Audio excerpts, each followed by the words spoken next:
What's up guys, Tea Party Percy here and welcome back to a new guide. This time it's all about my favorite class, Blaster. In the last few days a lot of guys asked me in the Discord or on my stream what kind of build I use and which stats are important and so on. So I'm gonna answer all those questions in this video. But keep in mind, this guide is based on my own experience. I play this class since CBT2 and I only played this class, and it's just my opinion and my preferred playstyle. You can take it as an advice, but you should play around a little bit with the stats or maybe with the build until it suits your playstyle. So first, what kind of class of Blaster? I mean, most of you guys who play this class should know it already. But for the other guys, this class is a gunner class with the lowest mobility, but with really high burst damage. So having bad reaction time, high ping, or not knowing the boss pattern will make the life of a blaster a lot harder compared to other more agile classes. Now let's talk first about the combat stats. I know it looks kind of messy here, but that's because I just got some new Chaos Dungeon gear and I didn't read all the substats yet. But for you guys, you should know that the most important two substats are crit, which gonna increase your crit chance and also increase your overall damage, and speciality. Speciality will increase the damage of your awakening skill, which is your Z or your bombardment mode, where you're gonna change into a turret like this.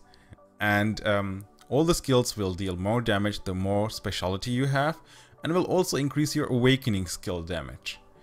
In addition to that, specialty also increase the efficiency of your passive, which you get by filling the scout. You know, there will be a passive here appearing which will increase your overall damage by a certain percentage the higher the gauge is. So on the max you will get 30%, and with your specialty, let's say for example you have 50% more increased efficiency of the passive, then you will deal 45% total or additional damage. So those two are really important. I prefer to go for more crit and then for specialty, but I will check out later what will happen if I focus more on specialty and less on crit. Now let's talk about the build. First, I'm gonna explain you guys my PvE raid build. So the build I use, which I explained earlier already, is a high damage but also long cooldown and long animation build. Keep in mind, if you want to play with this build, you should know the boss pattern, you should pay attention to the boss pattern, and the ping should be okay. As long as you have less than 250, you should be able to play it with this build. And the other focus of this build is the impairment damage. You will see the skills which I picked have a lot of impairment damage and some other additional stuff. So those helped me out to survive in a Guardian raid. My Q spell is the Reinforced Shot. I didn't max it out. This one belongs more to the first kind of category of builds which I explained earlier, the short cooldown, fast animation and medium damage skills, but I use Q, and same goes for my R skill. This one, I use those two as a gap closer or gap fillers between my other main skills. Now to my major skills. My S skill is Napalm, so this one is amazing. This is a high hitting skill, has long cooldown, but the animation is pretty short compared to my other skills. And I will explain you guys why I picked those tripod morphs. So the first tripod morph is it's gonna add additional destruction to the skill. 1 level of destruction. Destruction is needed, for example, against Chromonium and other boss where you have to break down parts with destruction damage. But if you fight against a Guardian where the destruction damage is not useful at all, you can go for more AoE damage. Then we have a no-brainer here, the 50% crit chance. And the other options are not that great for Guardian raids. Stun is not important, and the burn also not. So I will go for the 50% crit. And the last tripod morph is a no-brainer too. The right one, we're gonna make it like that the fire gonna expand but it won't help us. We need short but quick damage and a high damage. For that you should go for this double napalm strike. It's gonna deal insane amount of damage, and for example on Hellgaia you will need this skill.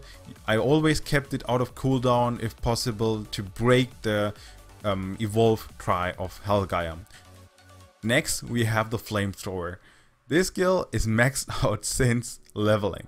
It is another no-brainer just because you will have so much damage. It deals impairment damage and also back attack, so if possible you should stay behind the boss and use this skill to deal additional damage. The next skill which I have on my A is Aerial Bombardment. Again, this one has a pretty long cast animation, also a long cooldown, but it deals a huge amount of impairment damage. This one has flinch super armor, which means you won't get interrupted by flinch effects while casting this skill.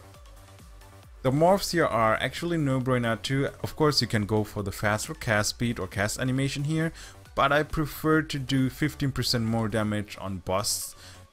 Also the fire dot and the ice element morphs are not helpful for most of the guardian raids, so I prefer to take the 30% increased crit chance and the single shot, the single nuke. Why the nuke over the projectiles or multiple projectile? Because a lot of raid bosses move a lot, which means if you cast the spell on him and only half of your spells or projectiles hit him, that's waste DPS. Because just imagine that happened also a lot of time for me. You cast it and then the boss just jumps away. If you cast a single shot, the first one needs to hit and you will deal all the damage and you won't miss any damage. The next one is the turret. Actually, you have here a choice to make. You can either max out the turrets or the shield, and the other one you can unlock the second tier tripod. So I went for the turrets because I prefer to use the turrets and the damage is not bad, especially turrets deal back attack damage. Depending on where you place it, it will be a lot of damage. The first tripod morph for the turrets, I prefer to take the cooldown reduction. The other two options are viable too, so you can pick what you like or prefer. But on the second morph, you have to go for this one. This one will reduce on hit the armor of the enemy by 30% for 4 seconds. A huge buff for your entire team. And the last one, of course, if you decide to go for the maxing out turrets, you should go for the lasers. It will deal a lot more damage, and especially with back attack. Before I explain the last one here, mine, again the shield, you could also max it out. If you try to max this one out and not the turrets, you can go for the group shield, which can help you out a lot, or the group, but you can also go for the solo shield, which will last longer and will give you super armor. For the other two morphs here, the second one is a no-brainer. It's going to increase the efficiency of your shield by 100%, so you have to take it. The other two are not viable.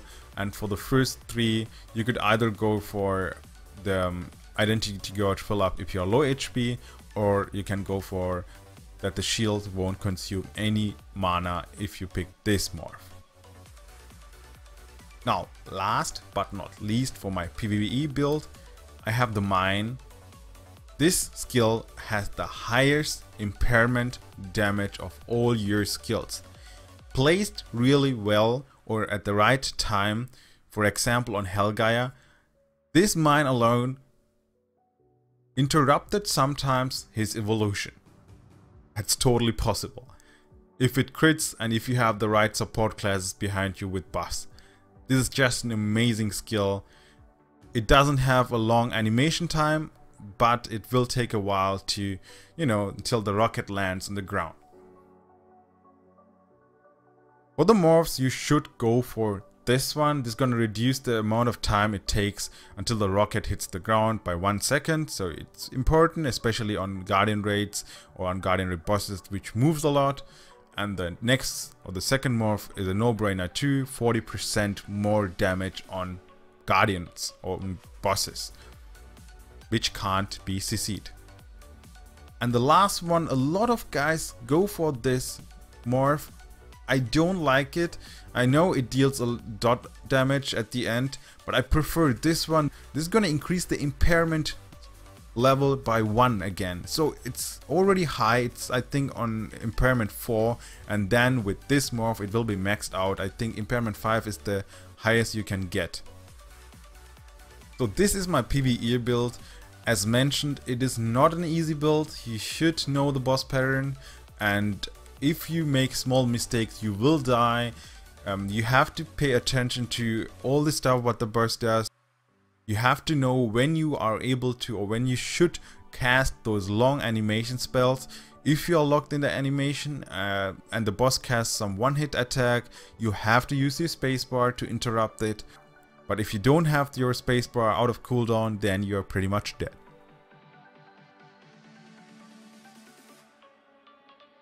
Now it's time for my PvP build. I did a lot of PvP because I want to get PvP tokens to craft the tier 2 item level 400 gear. I crafted 2 parts of it, so I had to do a lot of PvP. And compared to the last CBT, I have the feeling that Blaster is a lot stronger now.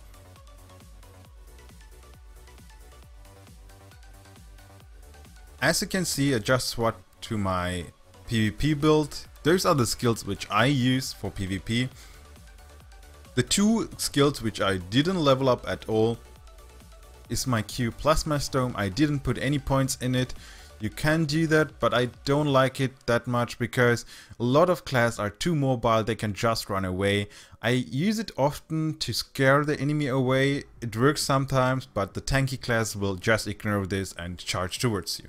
And then I also have the Rocket Jump, just to push away the enemies if they're sitting on me and to get some free space. So I use those two depending on the situation, as I mentioned earlier, and that's why I didn't max those out.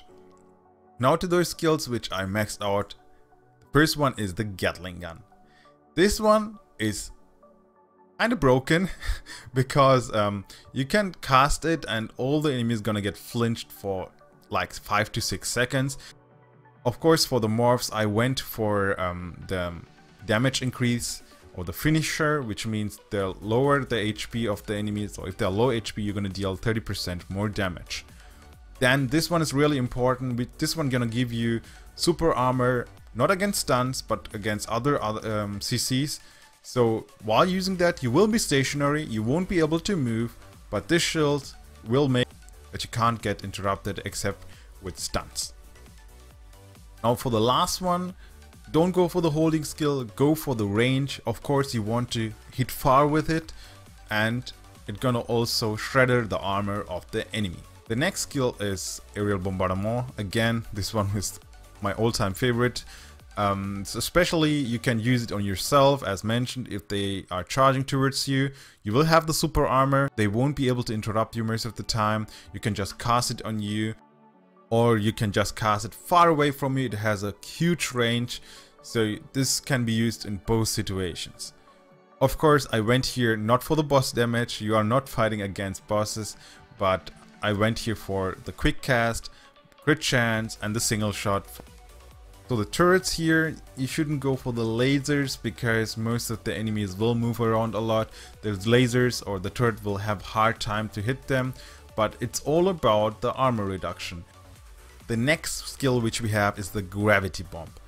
This one can wipe out the entire team if placed correctly.